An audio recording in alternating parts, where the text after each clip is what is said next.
Bienvenidos a la Ciudad de México. Welcome to Mexico City. I'm going to show you La Plazas de las Tres Culturas. It is a unique combination of Aztec ruins, modern Mexican architecture, and old Spanish colonial architecture, all combined into one. So let's explore the legends, the haunted history of this area called Tlateloco. I'm Ariel, this is Urbanist. Welcome. So, we're currently located right now in Tlateloco, which is north of the historic center. And this was one of the older marketplaces of the Aztec Empire.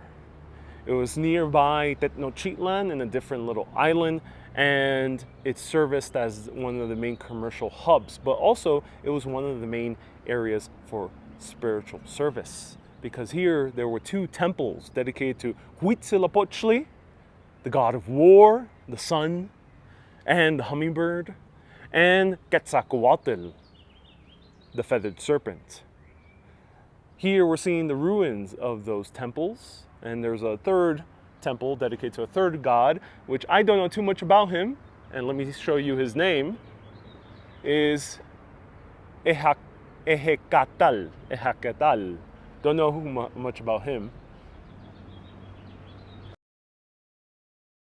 Major pre-Spanish Aztec ruins that you can see in Mexico City. So currently the actual complex is closed, which is so we can't walk around, but cool thing is it is very easy to look at it from the outside.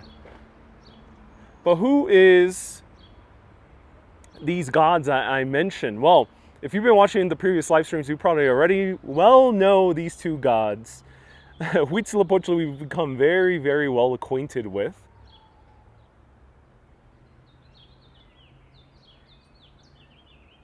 But here we have Quetzalcoatl, the feathered serpent. Quetzalcoatl is also known, he was he had a real life incarnation. And apparently one of the real life incarnations of Quetzalcoatl was a lighter skinned man with a beard, which is why some people think that some of the Aztecs, the more religious ones, confused the Spaniards for the god Quetzalcoatl, or at least one of their agents. And then of course we have Huitzilopochtli, and Huitzilopochtli is responsible for inspiring the ritual sacrifices of thousands, because Huitzilopochtli demanded hearts.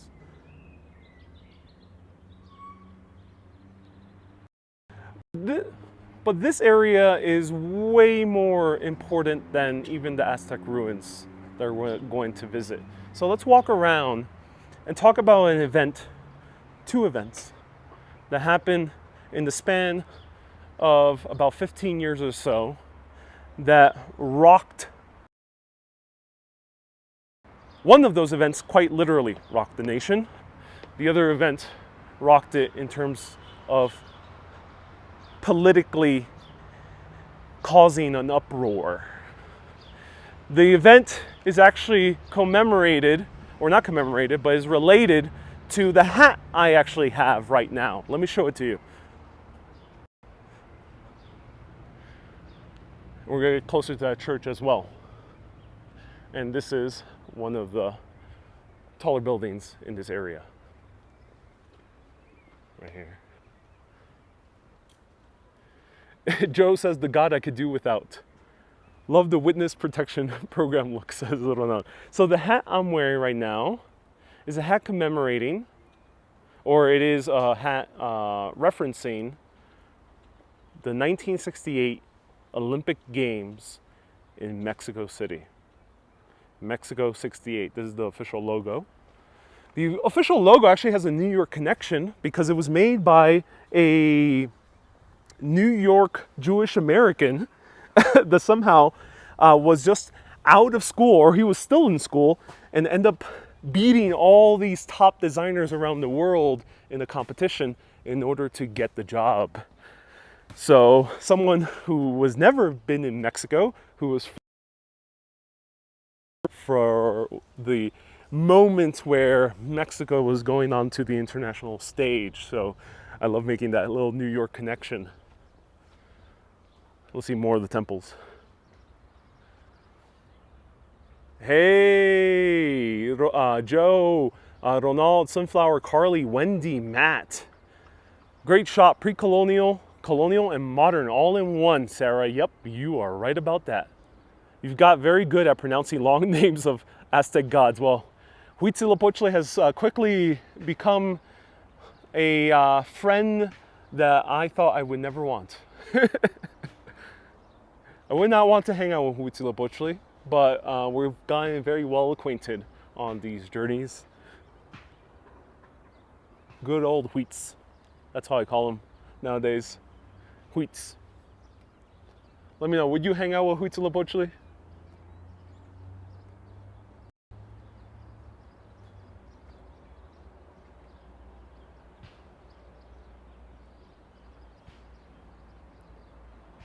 Roland says, which mob boss do I snitch to?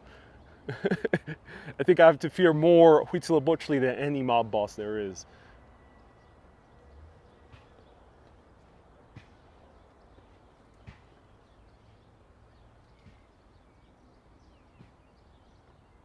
I want to hear about the ghosts of Tlateloco. So pardon my pronunciations with a lot of these Aztec words. I'm doing my best, but even the way they pronounce it in modern days are not quite how the Nahua people, the Mexicas and all these other tribes actually pronounce those words. So today the TL sounds, it's like a L sound, but back then it was a sh sound. I'd rather read about him than hang out with him. Are these tops of temples and the rest are buried? Yep. Yep. So it's, no. Okay, so these appear to actually be the base of the temples. So what happens is a lot of the Spaniards actually dismantled these temples. And they used stone from these temples. If you can see, let's zoom in. The stones of these temples look exactly the same as the stone of this church. That's rather suspicious. Well, it's because the Spaniards dismantled the temples to build their churches and other important structures in the city. And Monica says, my parents got married here. Oh, that's so awesome, Monica. That's amazing. Sharing is caring, says Joe. I'm so glad, Joe. And hello, Laureen. Aloha. So this is a pretty small square, so we're going to take our sweet time enjoying it. And then we're going to walk into the church towards the end.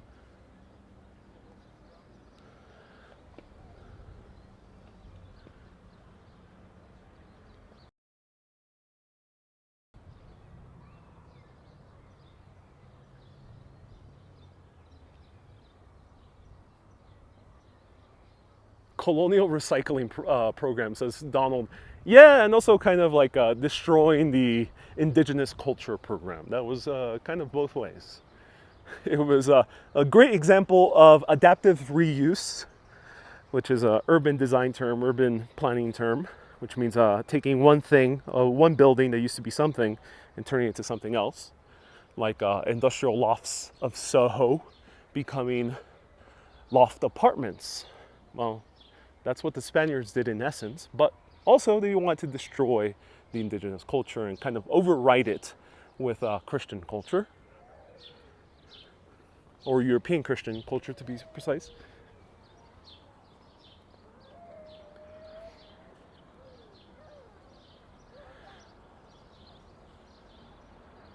So there are two main hauntings that happen here.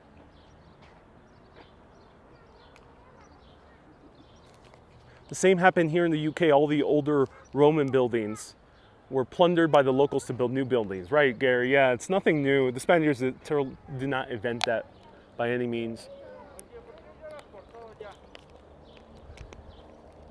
just amazing seeing these ruins from this point of view.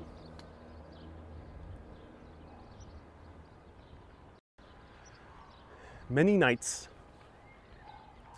people report, and this has been reported for a few decades already, of a young man going around the perimeter of the temple and coming around to this square, La Plaza de las Tres Culturas, which means the Plaza of the Three Cultures, Aztec or Mesoamerican, colonial, Spanish colonial, and Mexican. Goes around, and then he goes to the church and disappears. I've heard that some of the residents here, to them, that's a rather familiar sight late at night. And he does this specifically at a certain time in the very late night. Sometimes he goes so fast that this young man that looks like a student, he seems to be floating. Some people confuse him as a real kid, maybe in his 20s, but other people know that he's long dead. But who is he? If those stories are to be believed, do they have any truth to them? Well, we have to go back to Mexico 68, which is right on my hat. The Olympic Games on October 2nd, 1968. For many months, students all around Mexico, especially in Mexico City, students from UNAM, which is the University Autónoma de Mexico.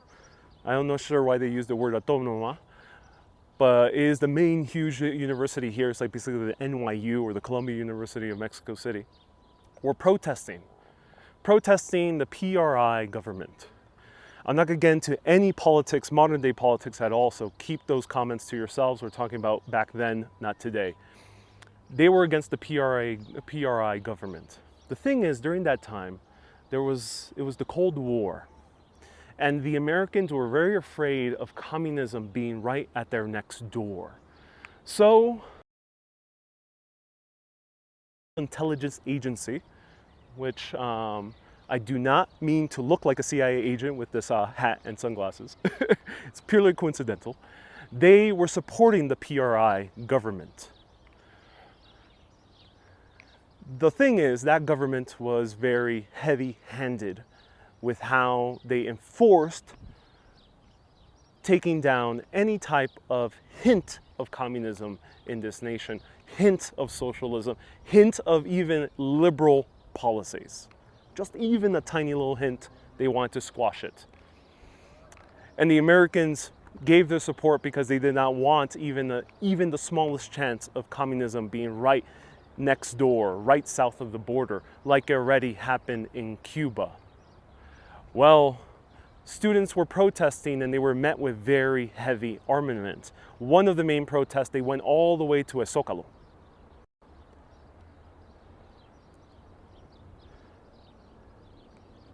I think autonomous universities in Latin America are independent of the Catholic Church. Oh, thank you.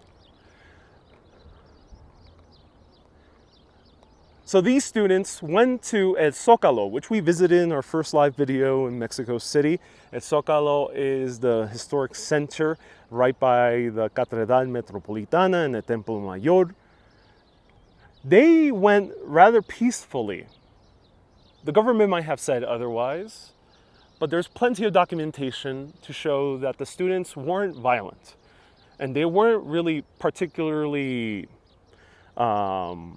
being riotous in any sort.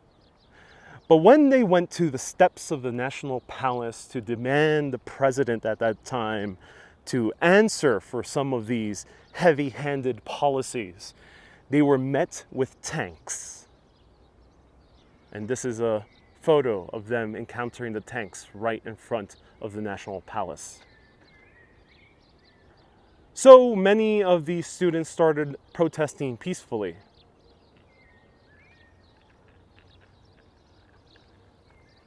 Started marching the streets peacefully, silently.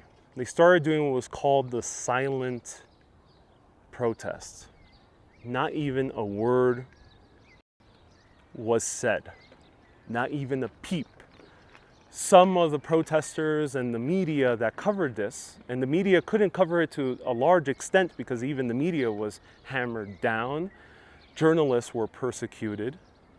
I couldn't, if I were back in 1968, I would have to be careful walking around with the camera. They said that it was astonishing how well disciplined these students were in not saying anything during these protests. They want to show their silent solidarity against this very authoritarian regime. Well, on October 2nd, 1968, 10 days away from the Olympics, people were pissed off that Mexico City was spending so much on the Olympics for foreigners, for tourists, and for the rich people of Mexico, but leaving the poor people behind and the middle class. They came silently to protest over here. Right here was the first instance of a Aztec ruin being commercialized. So that might have been one of the reasons they came right upon this square silently. As they came upon this square, there was something strange that was happening. Police were already present, as happens in most major protests. So police were already present in the perimeter. The military was present, but the military didn't seem like they were going to do anything. It seemed they were just watching over the protests.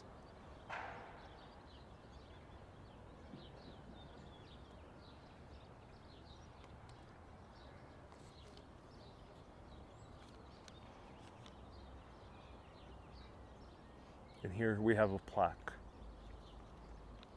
So the president at that time was Gustavo Díaz Ordaz. And he was even more particularly heavy-handed, really kickstarting off what was called the Mexican Dirty War. As I mentioned, backed up by the CIA of the United States of America.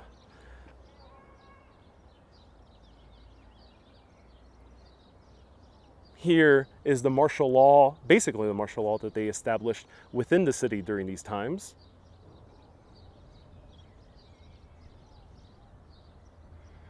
And it says, a compañeros caídos, el 2 de octubre en el 1968 en esta plaza.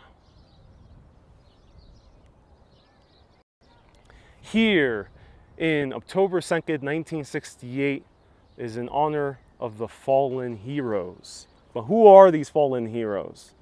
I'll show you a little bit more of the sign. Well, I mentioned that the police and the military were around, but people found something strange. There was a documentary on all these events. And some of the students that survived end up recounting what they saw. Here on the church, there were men standing, plain clothes, wearing white gloves. Over here on this building, men were standing on the rooftop, also plain clothes, wearing white gloves. Men were camped out all on the 3rd floor, carrying rather large weapons, plain clothes, white gloves. And they were also over here and over here on this tower that we see right behind. That was men in plain clothes on all these rooftops. The students kept on protesting. They kept on going.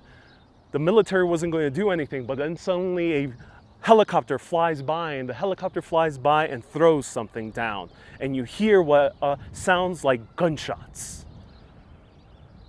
Suddenly, the military that was around was confused because they know that the student protesters weren't shooting. This was not a violent affair. But then, suddenly, we hear gunshots from the church, from the building, from the high rise. Boom, boom, boom. One after the other of the students who were protesting peacefully were being mowed down, shot, one after the other. These were snipers. These men in plain clothes with white gloves were snipers. This is not conspiracy. This is not exaggeration. This was all well documented. That day, the military killed more, upwards of 300 to 400 peaceful student protesters. Mowed down one after the other, and you can find footage on YT if you want to check it out. Mowed down one after the other, right here where I'm standing. You know, I was only a student a few years ago, and I can only imagine being in that scenario. It's rather terrifying. Luckily that has not happened in modern day US, but just imagine being in that crowd. And some people say that that apparition at night of this young man going around the temple and disappearing off into the church is one of those students.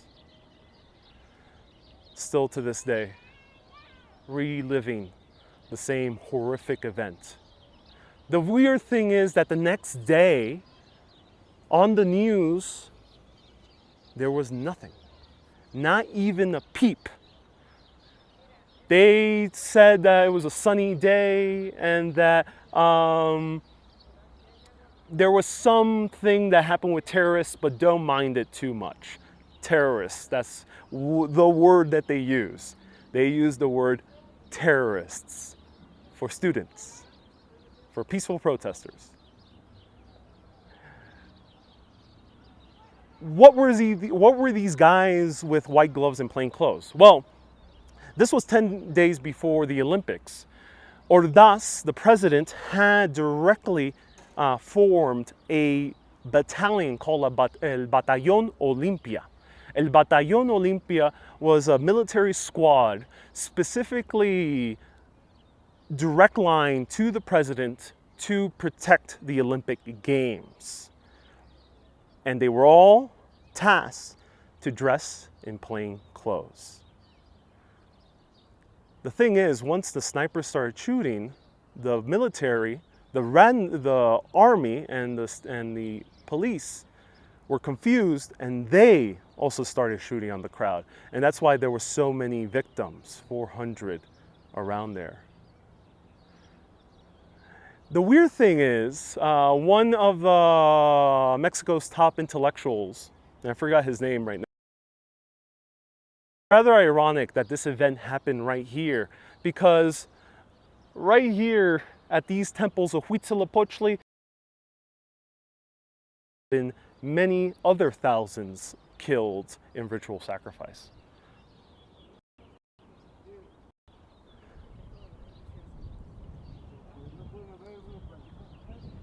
So let me show you here the full sign, 1968 to 1993, and it says Adelante, forward.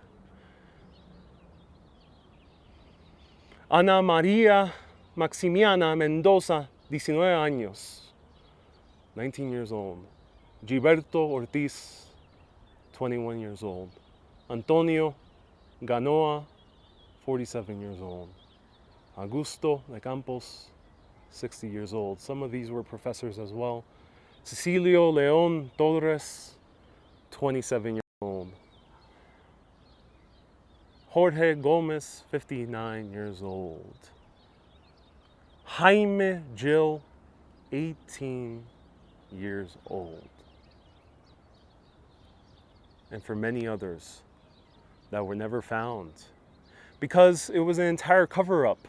The military absolutely buried the bodies. They disposed of them. The families couldn't get access to the bodies, and they were nowhere to be seen.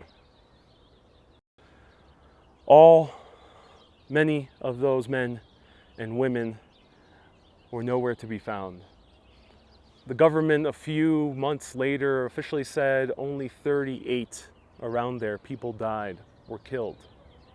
But many people knew that wasn't the case. But then something else happened. To this day, there are another rumor, another story of a haunting in these buildings right over here.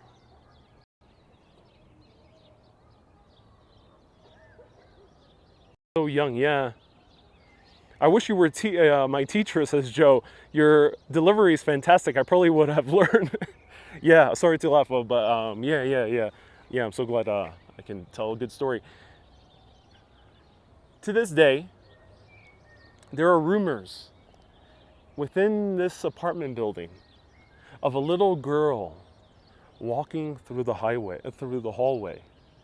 She's crying. She's calling for her parents. But who is this little girl and why is she in such distress? And this is not the only haunting that happens here in these apartment buildings. People claim that things move, TVs turn on and off by themselves. Noises of people screaming in anguish late at night.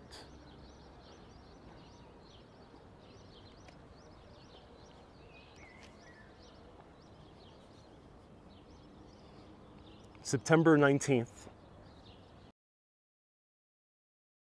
an 8.1 magnitude earthquake devastates Mexico City. It was one of the worst natural disasters to have ever happened in this city in recent history.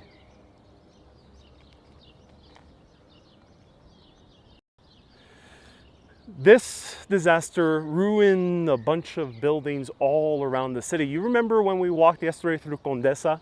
Let me go into the shade for a little bit, and then we'll go into the church. I'll tell you this story first. Remember when we went to La Condesa yesterday? Watch my video from yesterday, or watch my other video from Roma, and you'll notice that there's a bunch of these beautiful new condominiums among these older historic buildings. The reason that's the case is because a lot of those newer condominiums were built on either derelict buildings or they were built on buildings that collapsed in 1985.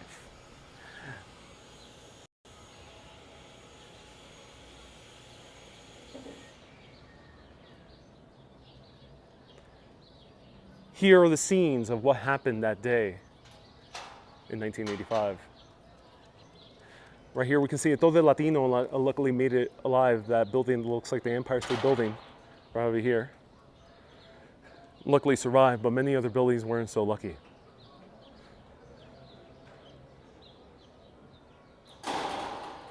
Right here in Tlateloco, one of the buildings was one of the worst disasters. It was el Edificio Nuevo León.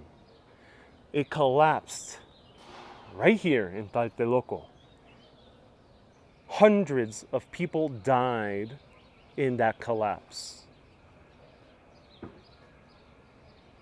The thing is, these buildings weren't so well built to withstand a major earthquake. There weren't really strong regulations. It devastated the city so much when other similar cities in similar earthquake zones haven't been nowhere nearly as badly affected. Also, a lot of the land below is porous.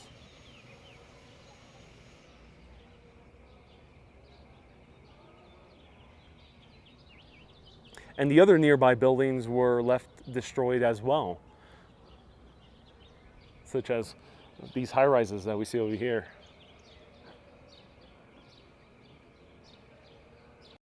So in the entire earthquake, this was one of the worst disasters. Hundreds of people were in this apartment building and they died. One of them, apparently, is that little girl that's still heard late at night calling to her parents. The thing is, people say that her parents also died, and that the reason the girl was calling out to her parents is because initially, while her parents were already dead immediately during the collapse. And as she was surrounded by these collapsed pieces of stone, steel, and glass. She yelled for her parents, and her parents wouldn't come. And she too would pass away shortly thereafter. And that's why people still hear her to this day in these apartment buildings.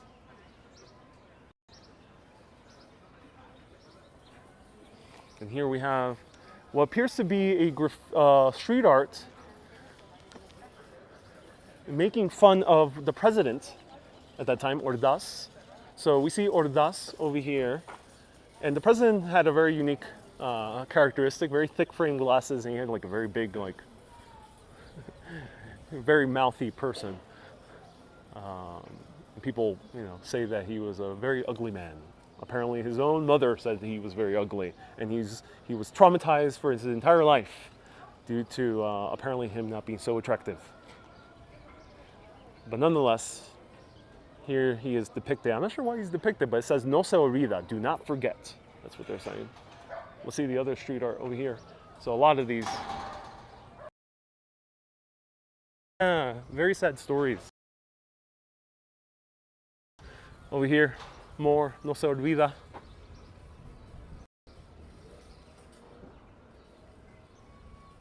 I know a man who was buried in the rubble and was found alive. A lot of survivors too, says Sarah. Oh yeah, thousands were, many more thousands were injured, tens of thousands were injured, but wow, that must be an intense experience.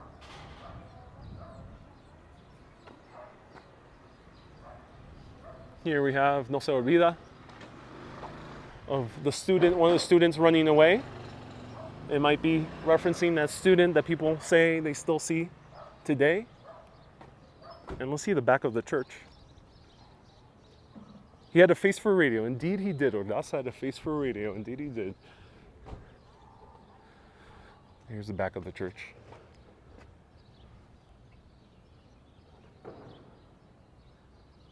Hard to understand the magnitude of that. This entire place has been immersed in so many tragedies.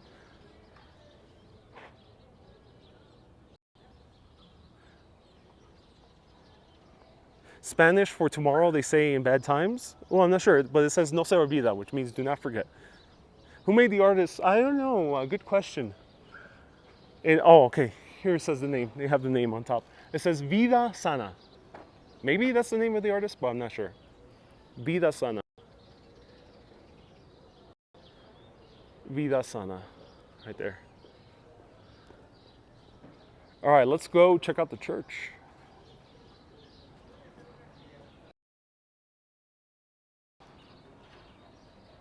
Here we got Susana. Susan's cousin here in Mexico. Susan the Sparrow's cousin in Mexico. Hey, Rebecca, in honor of the student martyrs. Oh, Rebecca, I appreciate that. So how did we end up knowing first the CIA connection? How did we end up knowing the actual death count? And how did we end up confirming that there were actual snipers that were directly ordered by the president? Well, in the year 2000, the PRI finally lost its stronghold over the government. And again, I don't want to talk about politics, but I'll mention this briefly. They lost their stronghold over the government, and the other party, a more liberal party, was elected.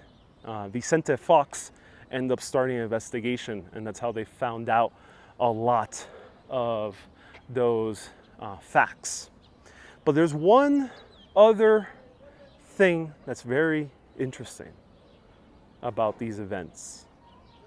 I'll tell you after we visit the church, and it's something dealing with the national cinema.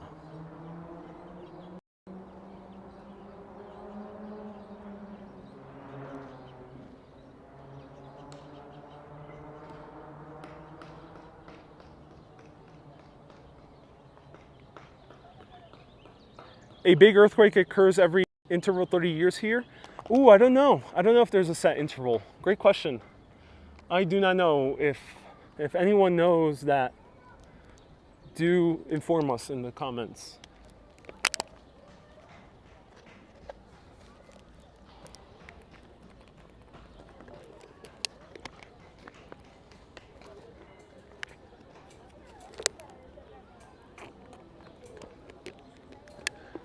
And there's a little park over here. Some Republic benches, like we've seen before.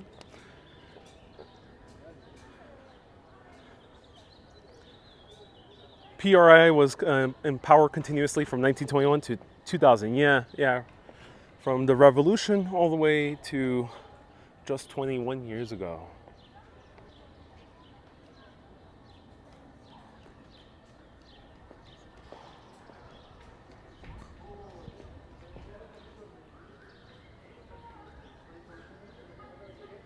So a little park over here.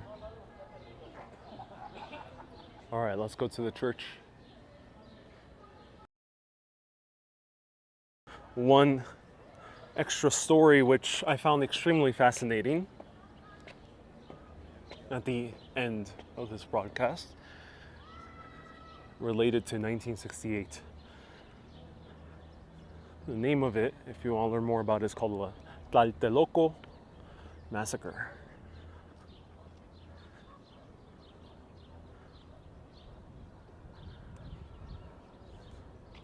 Kurihara says we have a big earthquake every 70 to 100 years in Tokyo. Yeah, indeed. Today you're giving me goosebumps, says Dawn.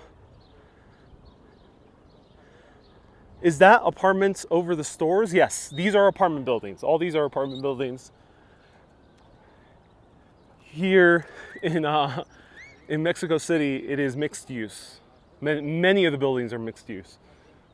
You know, sans the churches.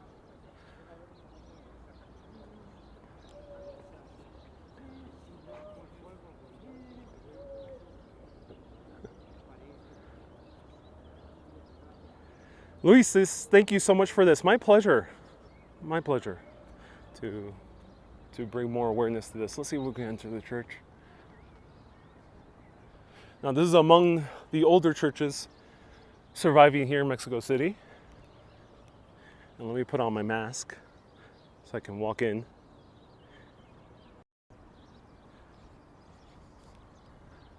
And also take off my hat. So remember, here in Mexico City, this also applies to other Catholic nations.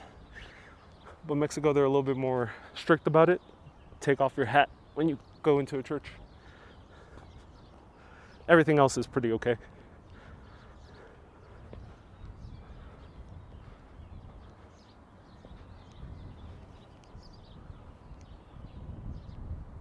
Do people wear white?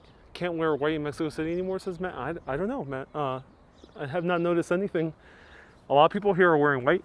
There's a few kids in white tees. All right, let's go inside. I'll be quiet. Rene, am I going to Xochimilco? Yes, I'm planning to go to Xochimilco today, this afternoon. I can't make any promises. I don't know too much about Xochimilco, aside from the history. And I don't know how to navigate the boats and everything, so I got to play it all by ear. But I'm going in a few hours, around maybe 3 p.m.-ish. 3 p.m.-ish. 3 p.m.-ish Mexican time, for 4 p.m. next New York City time. This is the Iglesia de Santiago. And the first church, the current church, was inaugurated in 1610. This is 1610. This is a very, very old church.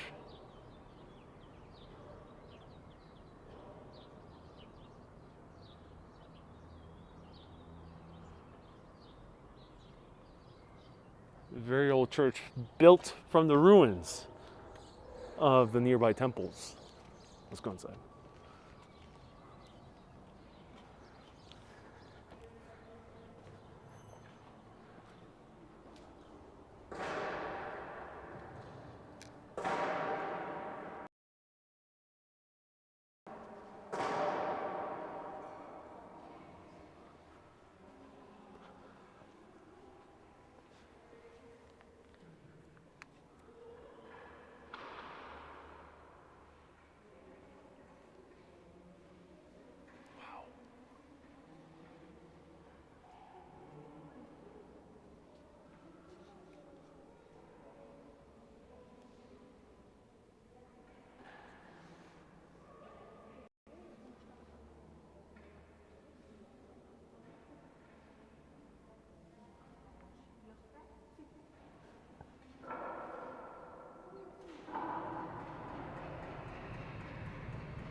So even the inside of the altar is made with those same volcanic rocks. Aztec.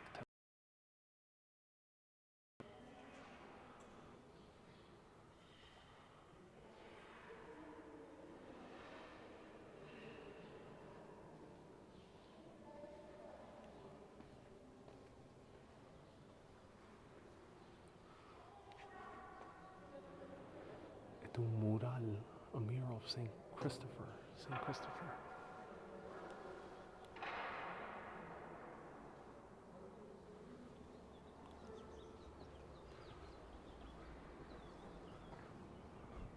Wow. That was breathtaking. This architecture resembles Gothic. Let's see. No, it's not Gothic. You know why? No pointed arches. And if you can tell, it's very dark inside. So, while this is its own type of architecture,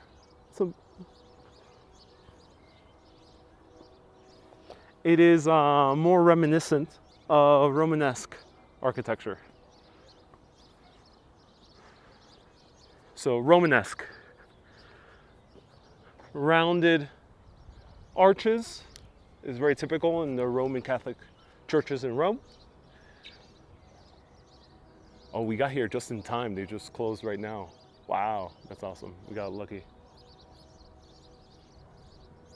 Ronald says, I have data issues when I streamed the inauguration of the church. Luckily not, luckily not.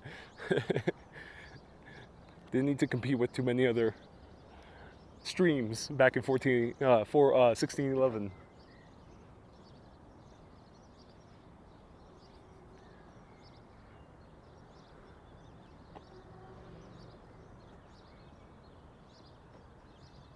So a very important event happened here.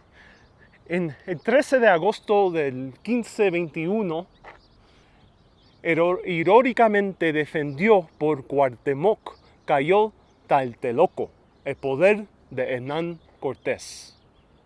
No fue triunfo ni derrota, fue un doloroso nacimiento de pueblo mestizo, que es el México de hoy. In August 13th, 1521, heroically defending who was the last Aztec emperor after Moctezuma II, fell Tlateloco in the hands of Hernán Cortés, the conquistador, who took over these lands. And I'll show you who Hernán is, if you forgot how he looked like. It says it wasn't neither a defeat nor a victory. It was a very painful birth for the nation of the mestizos. Mestizos are a combination of Amerindians, Native Americans, Mesoamericans, with Spaniards, or with Europeans in general. ¿Qué es el México today, which is Mexico today?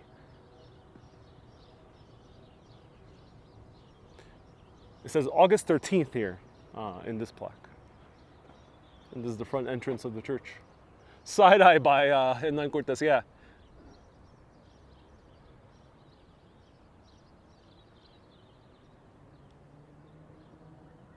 So a little bit more about Hernán Cortés. He took over Mexico. However, once he started taking over Mexico, the Spaniards, the Spanish crown, kept loosening his power. He was hoping to take over Mexico, become basically absolute governor, and just keep the money flowing to the Spanish crown. And basically that's it, and allow missionaries in. But he wanted absolute power over this land, but he didn't manage to get it. Hernán Cortés, in his later life, went back to Spain, and he tried to get the audience of the Spanish king, and he completely ignored him. Did not even recognize him. Did not know who he was, or did he care. Hernán Cortés was buried in some random grave here in Mexico City, and for many centuries was completely forgotten. His body was kept being moved around but no one really wanted it.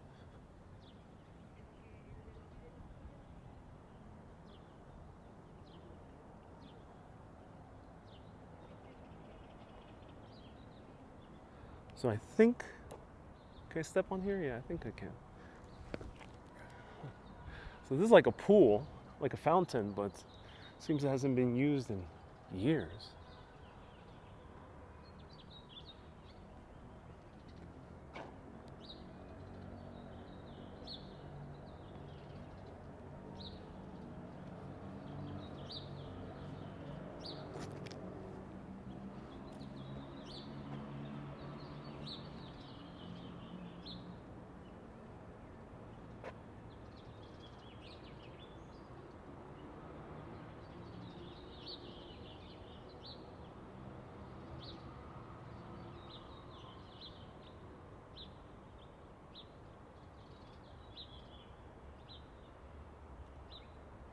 Hey, Smee, thank you so much for the $10 super chat. I appreciate you.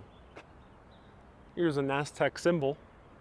And I'm using the word Aztec loosely, so I know technically they were different tribes, and sometimes they spoke different dialects, and yes, sometimes they even hated the actual Aztecs. I'm using the term loosely, Aztec with Mesoamerican. Otherwise, you know, we're gonna get very confused.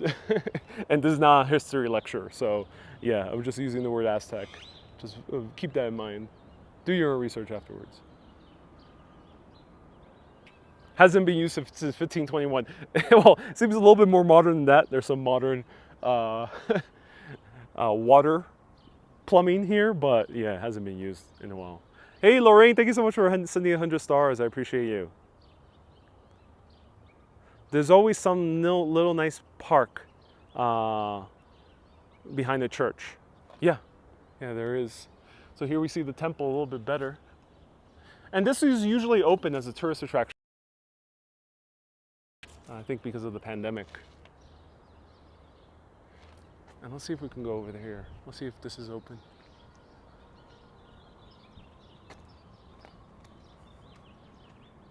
I love the birds singing. This is what Juan Diego would have heard as he was approaching Tepeyac Hill. It's weird, there's a lot of flies in this area. That's weird. Why is that? Oh, so they had a historical museum of sorts. It seems like it was part of a university. It's completely closed.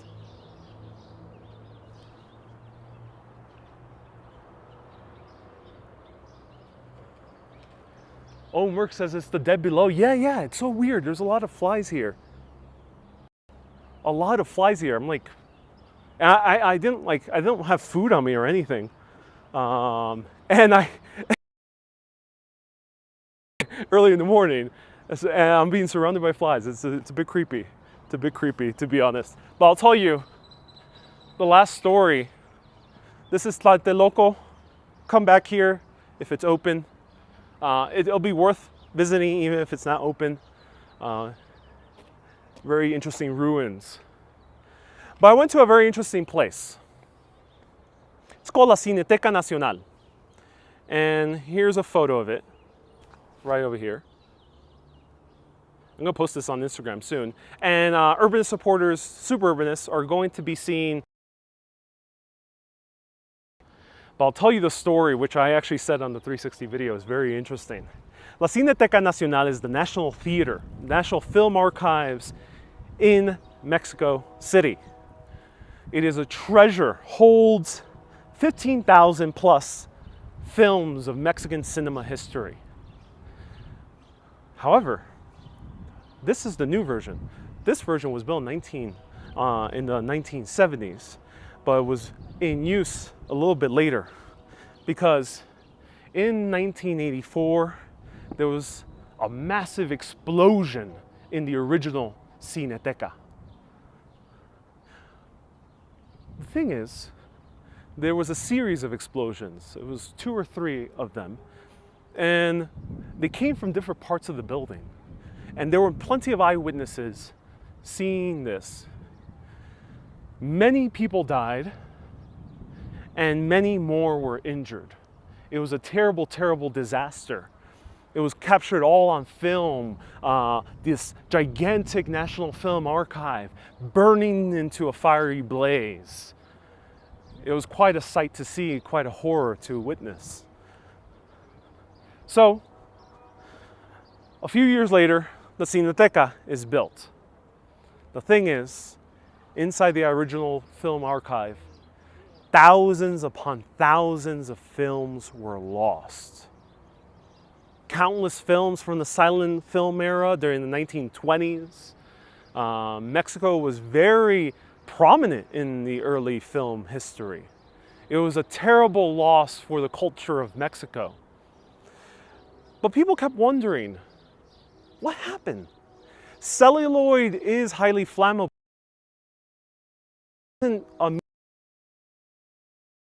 The fire department themselves who fought the fiery blaze said that it was a series of explosions. So people started speculating. Was it arson? Was it some disgruntled worker that wanted to destroy cinema history? Was it the CIA, once again, trying to mess with Mexico? Maybe. That theory's always been thrown around. And who knows? Was it pure happenstance? Was it some type of boiler explosion? Maybe. But something interesting was what arose many decades later. There was a journalist that found out that, as I mentioned, in Tlateloco here, 1968, there was a documentary crew. Some of that footage is visible to this day, and of course we have a lot of photos. But there was a full documentary crew filming with multiple cameras, high quality sound, getting direct interviews from the students over here, filming from multiple perspectives, and they got shots of the rooftops all around. The documentary filmmaker was immediately arrested and told by the government that he had to hand over these rolls of film and also the audio. So he couldn't make his documentary. He captured a terrible, horrible event. He did not anticipate capturing this horrible event. He just happened to be at the right place at the right time, or at the wrong place at the wrong time, whatever way you want to look at it. But without a doubt, it was extremely well documented. Those rolls of film were stored under lock and key inside the original Cineteca Nacional, or the original National Film Archives, under lock and key. And then, a few years later, it blows up. Conveniently, those rolls of film were lost forever. Some people say that it is intentional, and others say it's pure coincidence. Who knows? But all that we do know is that we will never see the full footage of what transpired here, but do know that it was documented thoroughly. Awfully convenient, that's right, B. Griffin. Awfully convenient. But I'll let you be the judge for that. Those are the stories I have for all of you today. To get to Tlateloco, of course, as I mentioned, that story, the footage was indeed lost. That is known. The footage was indeed taken. That is also known. That is also a fact. You can see footage of the documentary filmmaker. He tells you the entire thing. But the connection between, I don't know what happens. I don't know exactly what happened. So that is up to theories, as you wish. Today, if you want to access Tlateloco, it's pretty close by the historic center by Uber. It's only like 30 minutes away with traffic. Without traffic, it'll be even shorter. It'll be like 15 minutes away. And there's a bunch of public transportation here, but I haven't taken public transportation. So take an Uber. I only spent, it was $3.75 I spent for the Uber today. So thank you everyone so much for tuning in. Super Urbanists are going to get a 360 video of La Cineteca Nacional, beautiful cinema here in Mexico. More amazing architecture. And I really appreciate everyone tuning in and for all the super chats and also for all the stars. Maybe I'll see you in a few hours at Xochimilco. Stay tuned, put on those notifications, that bell, or on Facebook, put on those notifications around 4 p.m. New York time, 3 p.m. Mexican time. Stay tuned. Have a great day, everyone. Keep being up. Have a great day, everyone. Bye-bye. And may those poor students and the people who lost their lives at the apartment, may they rest in peace. Have a great day, everyone.